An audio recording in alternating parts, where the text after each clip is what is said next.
How this war ends is in our control. We will only look at ending the war when in the first place we have received full reparations from America for the destruction they have caused in the war, and we seek a 100% security guarantee for the future, which is not possible without an American exit from the Persian Gulf. Therefore, a second condition for ending the war is for America to leave the Persian Gulf region. To me, it means very simply that we are in a position of dominance that nobody's ever seen before. And whether or not they're able to say the words or whether or not they're able to even fight, their Navy is gone, their Air Force is gone, most of their military is gone, their big threat is gone in every way. They have no radar, they have no anti-aircraft.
We shattered American hegemony.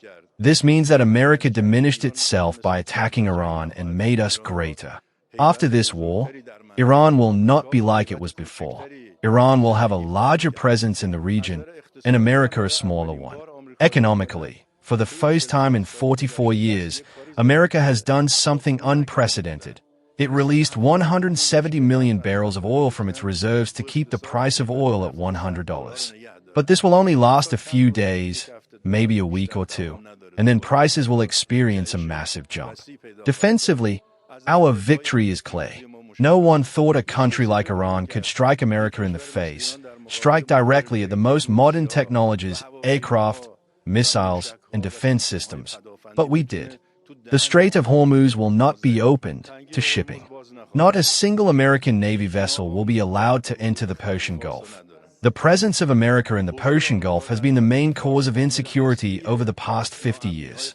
It is not possible to establish security in the Persian Gulf region without America's exit from the Persian Gulf and the countries of the region establishing control over the Strait of Hormuz, specifically by us, Iran, and Oman, who are positioned on either side of the strait. How this war ends is in our control. We will only look at ending the war when in the first place we have received full reparations from America for the destruction they have caused in the war, and we seek a 100% security guarantee for the future, which is not possible without an American exit from the Persian Gulf.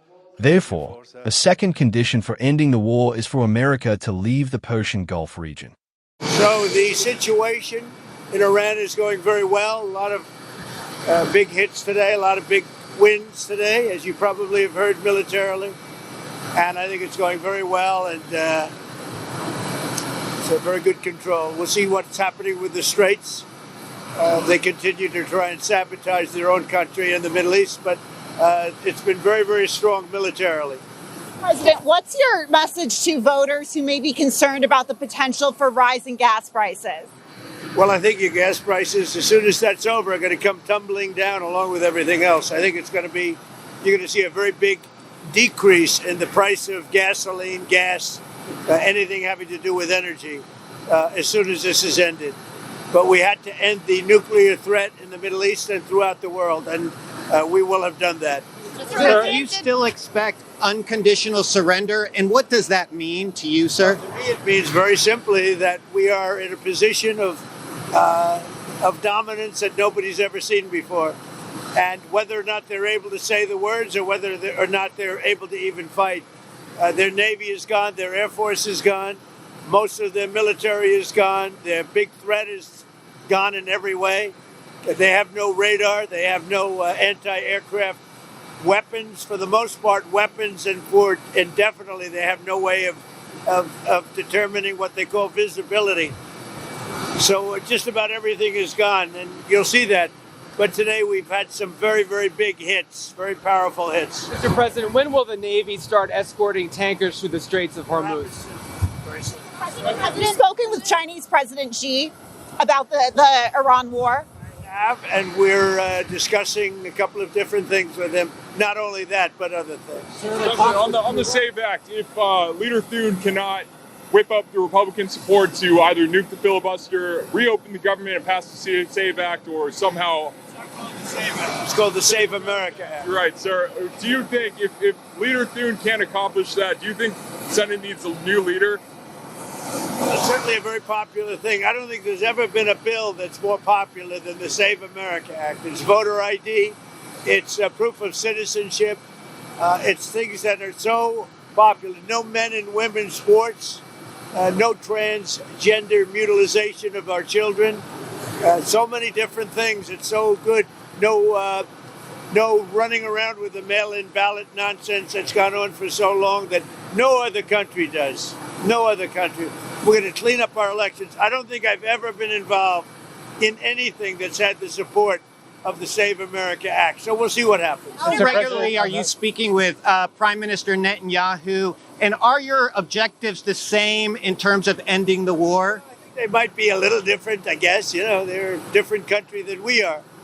But he will tell you there's never been a power like the power of the United States. I built our military in my first term, continue to do so. But I built our military and rebuilt it. It was in bad shape, just like the wall, just like the border, just like everything else in our country. It was all in bad shape. But I rebuilt the military in my first term, and we're using it in this term to, really for the sake of good, for the sake of peace, and for the sake of safety and good. Daily? Do you speak with Netanyahu daily? How long now do you think the war is likely to last? I can't tell you that. I mean, I have my own idea, but what good does it do? It'll be as long as it's necessary. They've been decimated. Their country's in bad shape. The whole thing is collapsing. If you read some of the fake news, it's like, oh, they're doing wonderfully. They're not doing wonderfully. They're doing the opposite. They're doing as bad as you can have. I would say this. I won't give you time, but we're way ahead of schedule. Can you comment on... Way ahead of schedule. Didn't Putin make an offer to you this week that he would be willing to send in troops to take the uranium and store it? I can't talk to you about it. You made a post about Claudia Sheinbaum refusing your help in Mexico. What's your plan with Mexico?